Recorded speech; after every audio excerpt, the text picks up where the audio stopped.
Merhaba arkadaşlar, örgü kanalıma hoş geldiniz. Kız bebeklerimiz için kolay ve güzel tığ işi yelek ve şapkadan oluşan bir bebek takımı yaptım. Bugün bu yelek anlatımını sizlerle paylaşmak istiyorum. Bu şapka anlatımını yaptım, YouTube kanalıma yükledim. Şapkanın olduğu YouTube linkini izlediğiniz bu videonun açıklama bölümüne ekliyorum. Siz o link üzerine tıklarsanız bunun gibi güzel bir şapka yapabilirsiniz. Bakın şapkamız bu şekilde.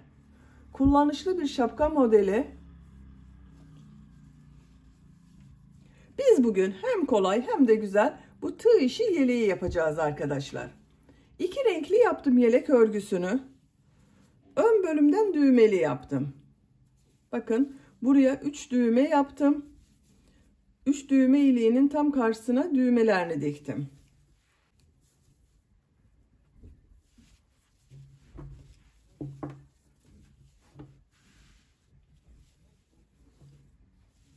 Arka bölüm görüntüsü bu şekilde. Model çok kolay arkadaşlar. Bakın hem de çok güzel.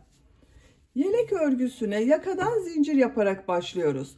Ben bugün yelek anlatımını 3-6 ay arası bebek ölçüsüne göre yaptım. 6 aylık bebeğe çok rahat olur arkadaşlar. Bebeğiniz çok aşırı kilolu olmazsa 6-12 aylık bebek de çok rahat kullanır. Siz bu yeleği yeni doğan bebek için yapmak istiyorsanız zincir sayısını benimle aynı sayıda başlayabilirsiniz. Burada yaptığım arttırma sırasını bir sıra eksik yaparsanız yeni doğan bebek için olur. Zincir sayısını benimle aynı sayıda başlayıp burada yaptığım arttırma sırasını bir sıra fazla yaparsanız 6-12 aylık bebekler için olur. 1-2 yaş arası çocuk için yapmak istiyorsanız zincir sayısını aynı sayıda başlayabilirsiniz. Veya 8 zincir fazla başlayabilirsiniz.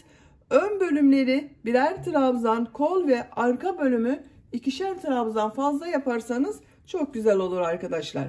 Arttırma sırasını da benim yaptığımdan 2 sıra fazla yaparsanız iyi olur. Kol ucunu bakın bu şekilde yaptım. Biraz uzun kol yaptım. Siz tercihinize göre bu kolu biraz daha uzatabilirsiniz. Uzun kollu yapmak isterseniz de hırka yapılışını yaptım. YouTube kanalıma yükledim. Bu modelin hırka anlatımının olduğu YouTube linkini de izlediğiniz bu videonun açıklama bölümüne ekliyorum. İplik olarak bakın bu ipliği kullandım. Kullandığım iplik üzerinde 100 gram iplikte 320 metre var. İplik markası söyleyemiyorum arkadaşlar. Buradan iplik markası söylememiz yasak. Siz tercihinize göre her marka bebek iplik ve renklerini kullanarak bu yelek örgüsünü yapabilirsiniz. Renkli iplik olarak da bu ipliği kullandım. Siz tercihinize göre her marka bebek iplik ve renklerini kullanarak bu yeleği yapabilirsiniz. Her renk iplik ile çok güzel oluyor. Tığ olarak 5 numara 3 mm tığ kullandım. Elim çok sıkı değil. Benim yaptığım bebek örgüleri yumuşak oluyor. Sizin eliniz sıkıysa 3,5-4 mm tığ kullanırsanız güzel olur. Düğme zaten 3 düğme yaptığımı söyledim. Siz tercihinize göre bunu bir düğmeli yapabilirsiniz.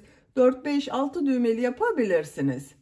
İplik tığı hazırlayalım. Hep birlikte hem kolay hem de güzel bu yelek örgüsüne başlayalım. Örgü kanalıma abone değilseniz abone olmayı unutmayın lütfen. Hepinize kolay gelsin. İyi çalışmalar. Yakadan zincir yaparak başlıyoruz. İlk ilmeği ben bu şekilde yapıyorum. Size nasıl kolay geliyorsa o şekilde yapabilirsiniz. Zincirleri yapmaya başlıyorum. Çok sıkı zincirler yapmıyorum. 76 zincir yapalım. 76 zincir yaptım. Bakın çok sıkı zincirler yapmadım. Bu 76 zincirin kaç santimetre olduğunu ölçüyorum. 30 santimetre zincir uzunluğu var. Elimin sıklığına göre 30 santimetre için ben 76 zincir yaptım. Sizin elinizin sıklığına göre daha fazla zincir yapmanız gerekebilir arkadaşlar. Şimdi trabzan sırası yapacağız. Trabzanları yaparken yaka ayrımlarında ayıracağız arkadaşlar. 3 zincir dönüş için yapıyorum. Toplam 79 zincir oldu. Tığ üzerine iplik alıyorum. 3 ilmek atlıyorum. 1, 2, 3, 4. ilmeğe trabzan yapıyorum. Bu 3 ilmek atlayarak yaptığımla birlikte 10 trabzan yapıyorum. 3 4 5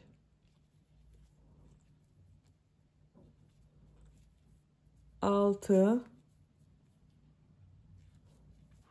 7 8 9 10 trabzan yaptım. Arttırma yeri için 2 zincir yapıyorum. Kol bölümü için 18 trabzan yapıyorum. Her zincir üzerine bir trabzan yapıyorum. 18 trabzanı yapalım. Kol bölümü için 18 trabzan yaptım. Arttırma yeri için 2 zincir yapıyorum. 20 trabzan yapıyorum.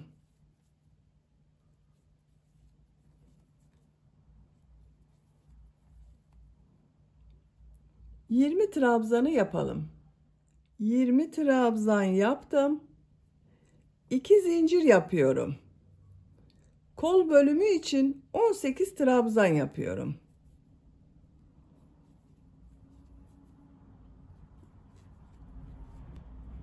...18 trabzanı yapalım. Kol bölümü için 18 trabzan yaptım. 2 zincir yapıyorum. Buraya 10 trabzan yapıyorum.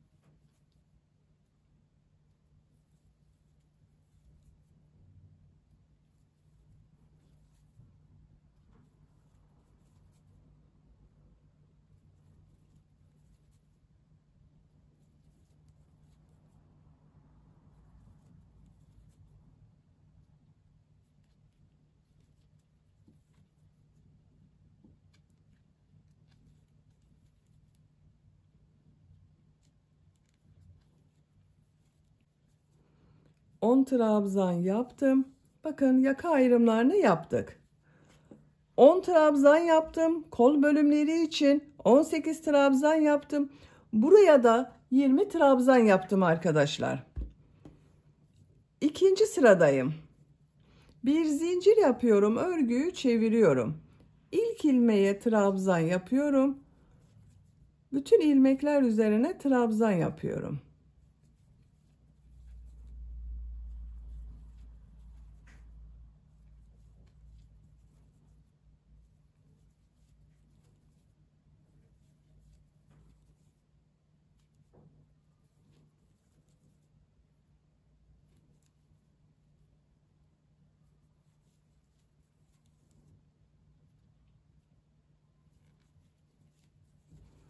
Bakın 10 trabzan yaptım.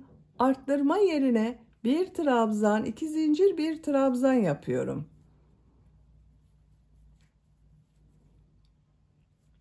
Diğer ilmeklere trabzan yapıyorum.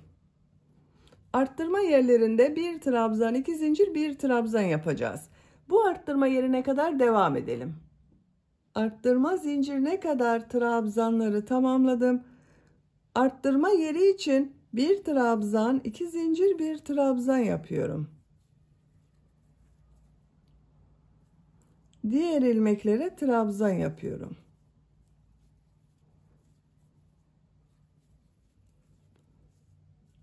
Buraya kadar devam edelim. Buraya kadar trabzanlar yaptım. Arttırma zinciri üzerine bir trabzan, 2 zincir, bir trabzan yapıyorum. Diğer ilmeklere trabzan yapıyorum.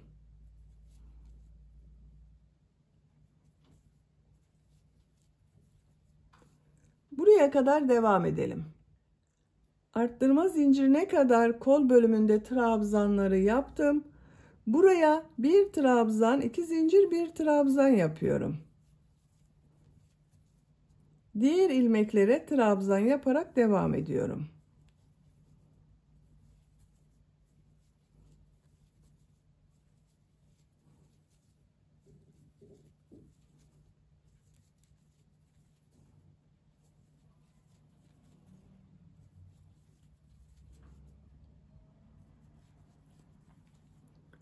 Son trabzanı bakın bir alt sırada 3 ilmek atlayarak yaptığım bir trabzan var.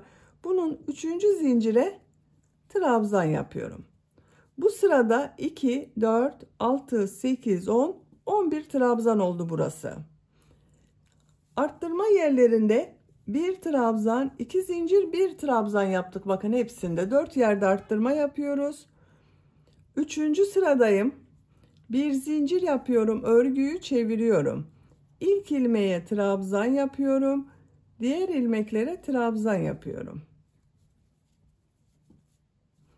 Arttırma zincirine kadar devam edelim. Arttırma yerine kadar trabzan yaptım. Arttırma yerine 1 trabzan, 2 zincir, 1 trabzan yapıyorum. Diğer ilmeklere trabzan yaparak devam ediyorum. Bu arttırma yerlerinde de 1 trabzan, 2 zincir, 1 trabzan yapalım.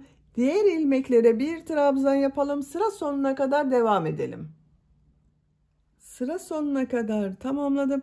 Bakın bütün arttırma yerlerinde 1 trabzan, 2 zincir, 1 trabzan şeklinde arttırmalar yaptım. Roba örgüsü bu şekilde devam edecek arkadaşlar. Bakın görüntüsü bu şekilde. Yapacak olduğunuz çocuğun büyüklüğüne göre bu 4 yerden arttırmalar yaparak robanın örgüsünü tamamlayalım.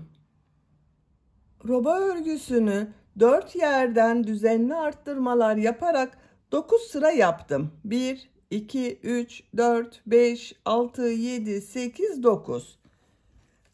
Santimetre olarak ölçüyorum. 9 santimetre yükseklik var. Siz biraz büyük yapmak istiyorsanız 1 veya 2 sıra daha arttırmalar yaparak roba örgüsüne devam edebilirsiniz. Ben arttırmayı burada bitiriyorum. Bakın görüntüsü bu şekilde oldu. 10. sırada kol ve gövde bölümlerini birbirinden ayırıyorum. 10. sıradayım. Bir zincir yapıyorum, örgüyü çeviriyorum, trabzan yapıyorum. Buraya kadar devam edelim. Arttırma yapacağım zincire kadar trabzan yaptım. Bu zincir üzerine 2 trabzan yapıyorum. Kol altı için 3 zincir yapıyorum. Çok sıkı yapmadım zincirleri. Kolda bulunan bütün ilmekleri atlıyorum. Bu arttırma yerine 2 trabzan yapıyorum. Diğer ilmeklere trabzan yaparak devam ediyorum. Buraya kadar devam edelim. Buraya kadar trabzan yaptım. 2 trabzan yapıyorum.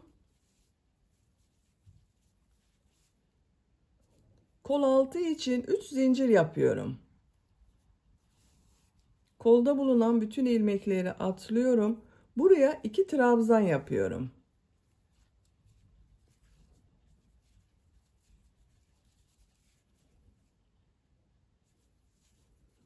Diğer ilmeklere trabzan yaparak devam ediyorum. Sıra sonuna kadar devam edelim. Sıra sonuna kadar tamamladım. Bu sırada bakın kol altında 3 zincir ile ön ve arka bölümleri birleştirdik. Kol bölümünü gövde bölümünden ayırdım.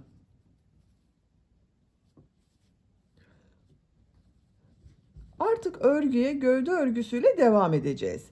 Bu sırada model yerleştirmeye başlıyorum. Bir zincir yapıyorum, örgüyü çeviriyorum. İlk ilmeğe trabzan yapıyorum. 2 ilmek atlıyorum. Bu ilmeğe 3 trabzan, 2 zincir, 3 trabzan yapıyorum.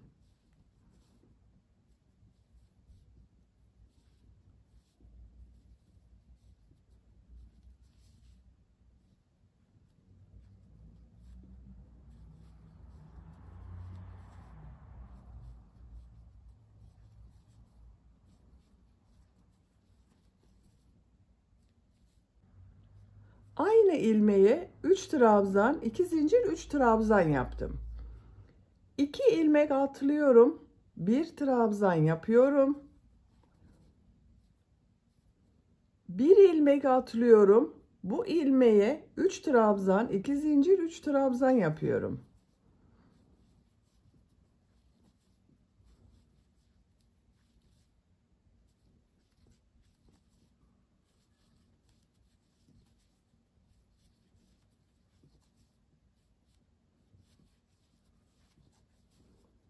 2 ilmek atlıyorum, bir trabzan yapıyorum. 1 ilmek atlıyorum, 3 trabzan, 2 zincir, 3 trabzan yapıyorum.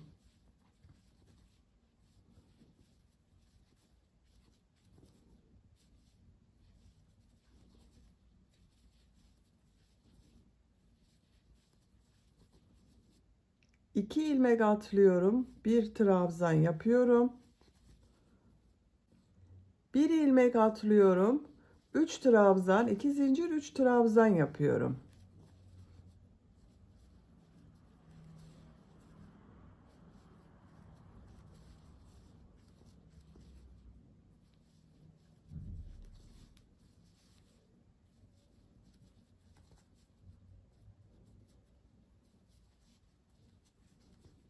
Üç trabzan, 2 zincir, 3 trabzan yaptım. Bakın ön bölüme 1, 2, 3, 4 model yerleştirdim.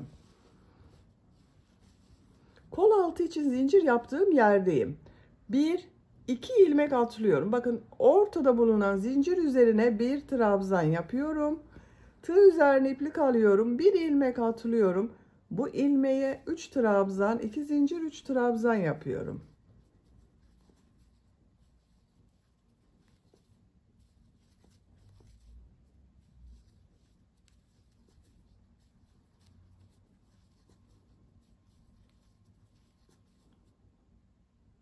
İki ilmek atlıyorum, trabzan yapıyorum. Bakın bu şekilde model devam ediyor. Bir ilmeğe bakın model olarak 3 trabzan, 2 zincir, 3 trabzan yapıyoruz. 2 ilmek atlıyoruz, 1 trabzan yapıyoruz.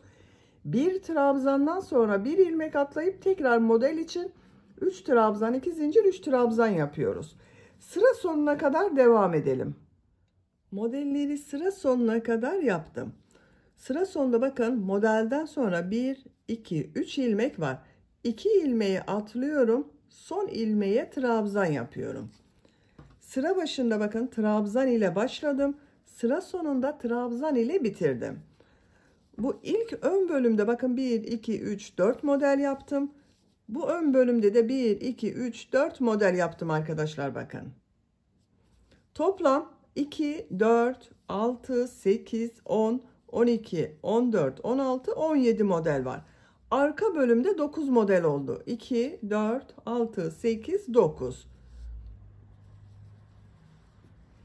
Model yerleştirmeyi yaptık.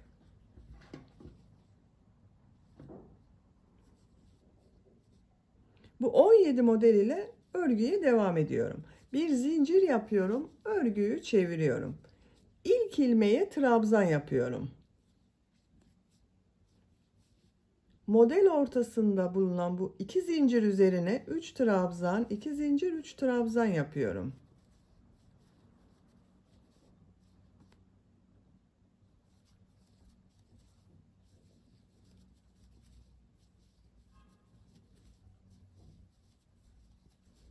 Trabzan üzerine trabzan yapıyorum.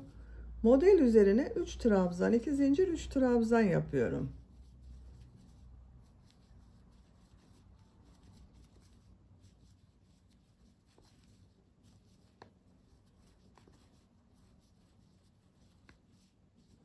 Sıra sonuna kadar devam edelim.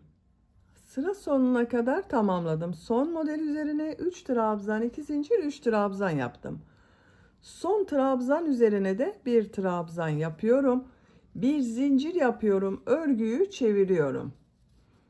İlk ilmeğe bakın trabzan üzerine trabzan yapıyorum. Model üzerine 3 trabzan, 2 zincir, 3 trabzan yapıyorum.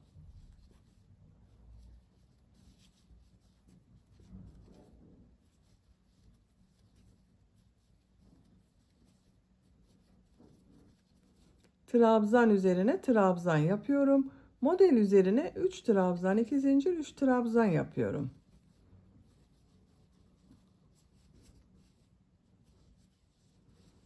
Bakın kol altının görüntüsü bu şekilde oldu.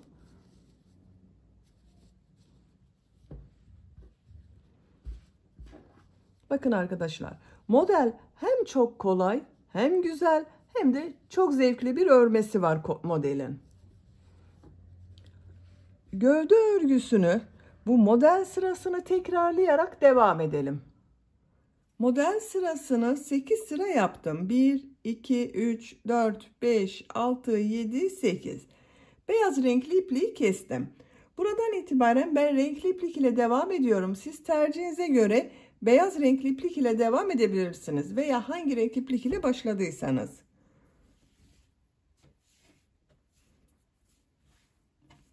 Aynı modelleri yapacağız. Bakın ipliği kestiğim ilmekten renkli iplik ile bir ilmek yapıyorum. 3 zincir yapıyorum. Model üzerine 3 trabzan, 2 zincir, 3 trabzan yapıyorum.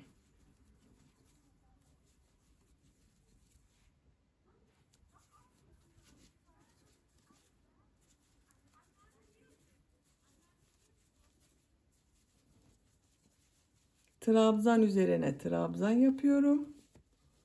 Model üzerine 3 trabzan, 2 zincir, 3 trabzan yapıyorum. Bakın aynı modeli yapıyoruz. Sadece renk değiştirdim. Birkaç sıra renkli iplik ile modeli yapmaya devam edelim. Model sırasını yapacağım ölçüye göre tamamladım. Renkli iplik ile 5 sıra yaptım. 1, 2, 3, 4, 5. Beyaz renk iplik ile 1, 2, 3, 4, 5, 6, 7, 8. Toplam 13 sıra model sırası yaptım. Benim yapacağım ölçü için bu yeterli arkadaşlar. Ben bugün 3-6 ay arası bir bebek için yapıyorum. Bu ölçüde yaptım. Siz tercihinize göre 1-2 model sırası devam edebilirsiniz. Santimetre olarak ölçüyorum. 17 santimetre yükseklik var. Burada bitirmiyorum. Son sırayı yapacağız. Son sırayı yapmadan önce bu yaka çevresinde pıtırcık modeller yapıyorum. Yaka bölümünün buraya da düğme ilikleri yapacağız arkadaşlar. Bakın en son trabzan yaptım. Buraya bir sık iğne, 2 zincir, bir sık iğne yapıyorum. Pıtırcık model yapıyorum. Bir ilmek atlıyorum. Bir sık iğne, 2 zincir, bir sık iğne yapıyorum. Bakın şu ilmeği atlıyorum buraya. Bir sık iğne, 2 zincir, bir sık iğne yapıyorum.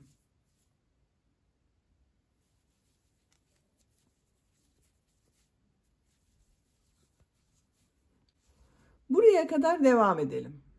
Buraya kadar pıtırcık model tamamladım. Yaka bölümünün buraya 3 düğme iliği yapıyorum. İlk önce işaretlerini yapalım. Bakın bir düğme iliğini hemen bu ilk trabzan sırası var. Bakın modele başlamadan önceki ilk trabzan sırası. Bir diğerini yaka başlangıcının buraya. Üçüncüyü de ikisinin ortası. Bakın şu şekilde birleştiriyorum.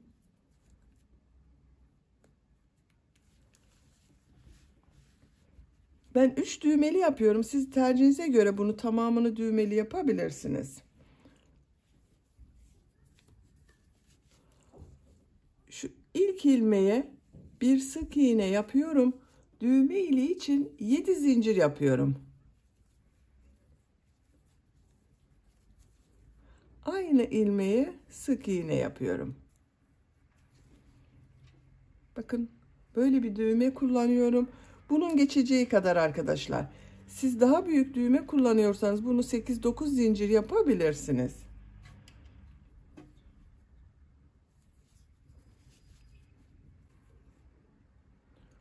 Şu bir ilmeği atlıyorum. Bu ilmeğe bir sık iğne, 2 zincir, bir sık iğne yapıyorum. Şu ilmeği atlıyorum. Bir sık iğne, 2 zincir, bir sık iğne yapıyorum.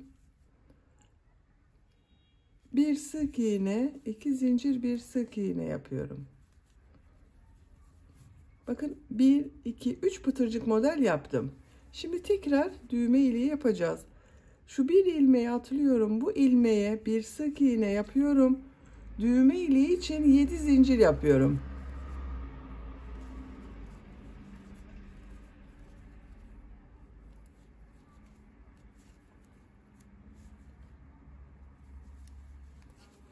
Bu iki düğme iliği arasına kaç pıtırcık yaptıysak bu iki düğme iliği arasına da aynı sayıda pıtırcık yapacağız.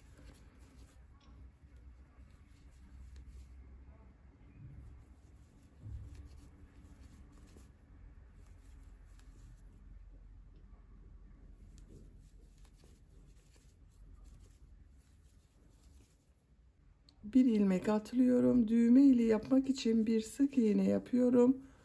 7 zincir yapıyorum.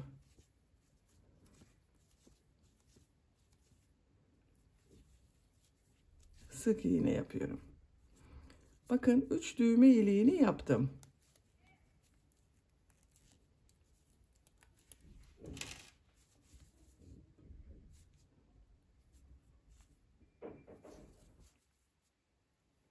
Sık iğne yapıyorum. Yaka çevresinde sık iğne yaparak devam ediyorum. Her ilmeğe sık iğne yapıyorum.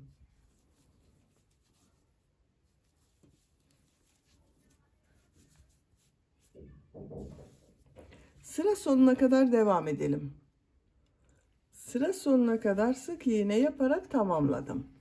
Bu ön patta da burada yaptığımız gibi pıtırcık model yapıyoruz. Bir sık iğne, 2 zincir, bir sık iğne yapıyorum. Bir sık iğne, 2 zincir, bir sık iğne yapıyorum.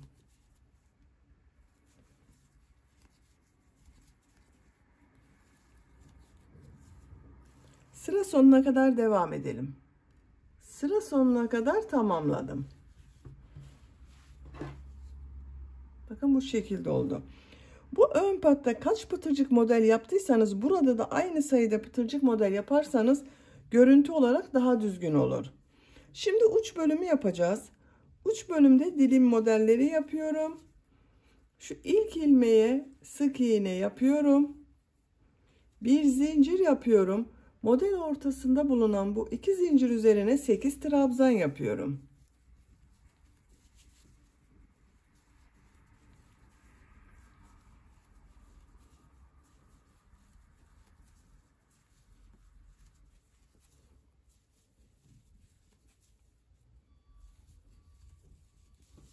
Sekiz trabzan yaptım. Bir zincir yapıyorum. Trabzan üzerine sık iğne yapıyorum. Bir zincir yapıyorum. 8 trabzan yapıyorum.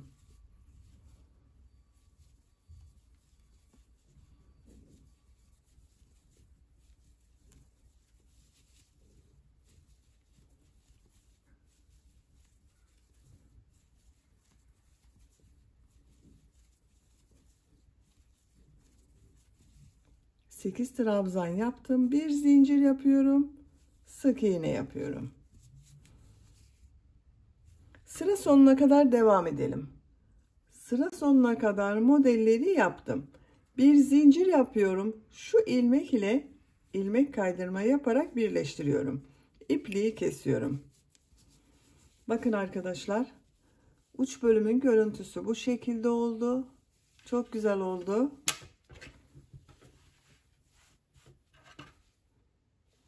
Şimdi kol örgüsünü yapalım. Kol altından başlıyorum.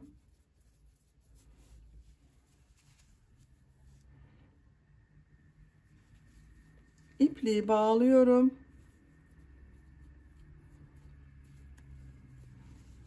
Buradan ilmek yapıyorum. Trabzan sırası yapıyoruz. Bakın şu trabzan sırası ters tarafından yaparak arkadaşlar buranın devamı olması için örgünün ters tarafından yapıyorum. Bu arttırma yerine kol bölümü için bir trabzan yapıyorum.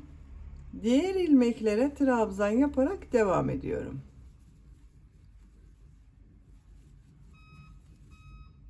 Sıra sonuna kadar devam edelim. Sıra sonuna kadar trabzan yaparak tamamladım. Bu arttırma yerine kol bölümü için bir trabzan yapıyorum. Kol altındaki ilmek ile ilmek kaydırma yaparak birleştiriyorum. Bakın bir sıra trabzan sırası yaptım. Buranın da devamı oldu arkadaşlar bakın. Şimdi model yerleştirmeye başlıyorum. Burada yaptığımız modeli kollarda da yapıyoruz. 3 zincir yapıyorum. Bakın örgünün düz tarafından devam ediyorum. 2 ilmek atlıyorum. Bu ilmeğe 3 trabzan, 2 zincir, 3 trabzan yapıyorum.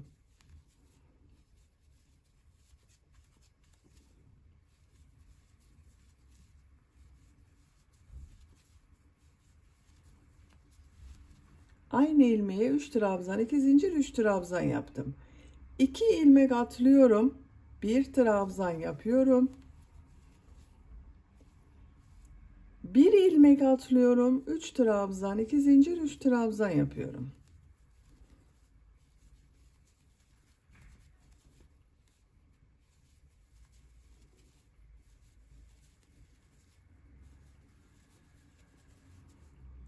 İki ilmek atlıyorum. Bir trabzan yapıyorum. Bir ilmek atlıyorum. 3 trabzan, 2 zincir, 3 trabzan yapıyorum.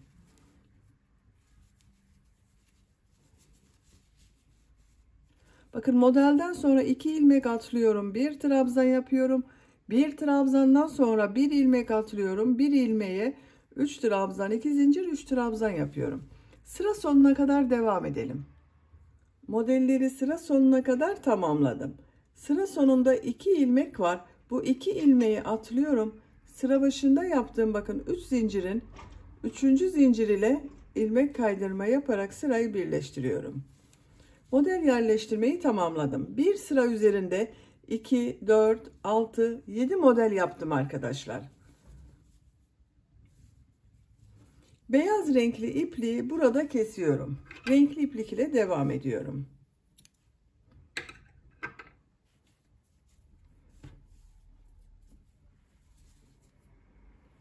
Bakın bu ilk ilmeğe iplikten bir ilmek yapıyorum. 3 zincir yapıyorum. Model üzerine 3 trabzan, 2 zincir, 3 trabzan yapıyorum. Modeli aynı şekilde devam ediyoruz.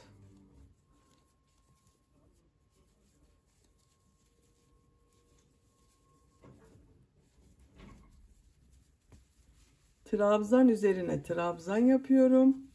Model üzerine 3 trabzan, 2 zincir, 3 trabzan yapıyorum. Sıra sonuna kadar devam edelim. Sıra sonuna kadar tamamladım. 3. zincir ile ilmek kaydırma yaparak sırayı birleştiriyorum. 3 zincir yapıyorum. Model üzerine 3 trabzan, 2 zincir, 3 trabzan yapıyorum.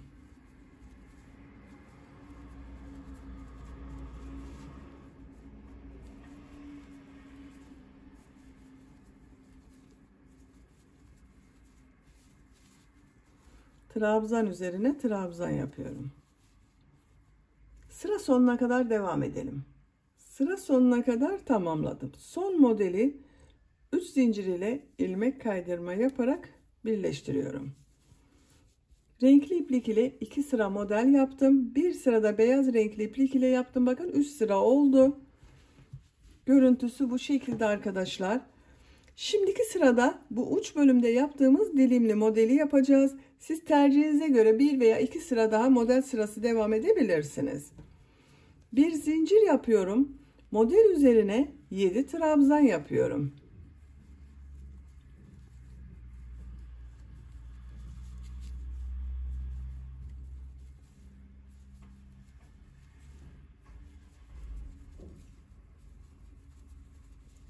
Yedi trabzan yaptım. Bir zincir yapıyorum. Trabzan üzerine sık iğne yapıyorum. Bir zincir yapıyorum. 7 trabzan yapıyorum.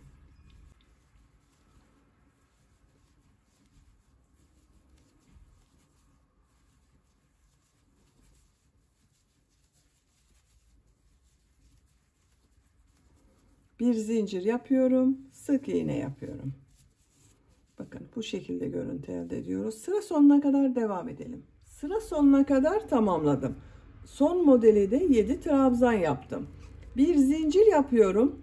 İlk ilmek ile bakın ilmek kaydırma yaparak sırayı birleştiriyorum.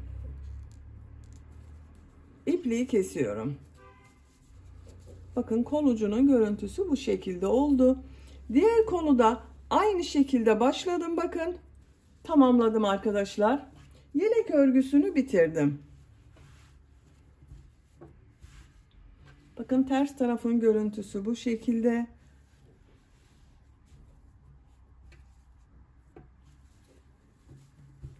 Çok güzel oldu arkadaşlar. Bakın yaptığımız yelek. Düğmelerini de takıyorum.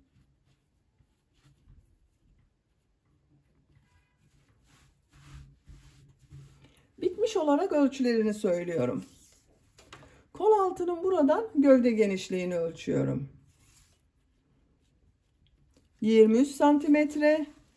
Yüksekliğini ölçüyorum. Kol altından gövde yüksekliği 18 santimetre. Omuzdan tam yüksekliğini ölçüyorum. 29 santimetre. Şu kol yüksekliğini de ölçüyorum arkadaşlar.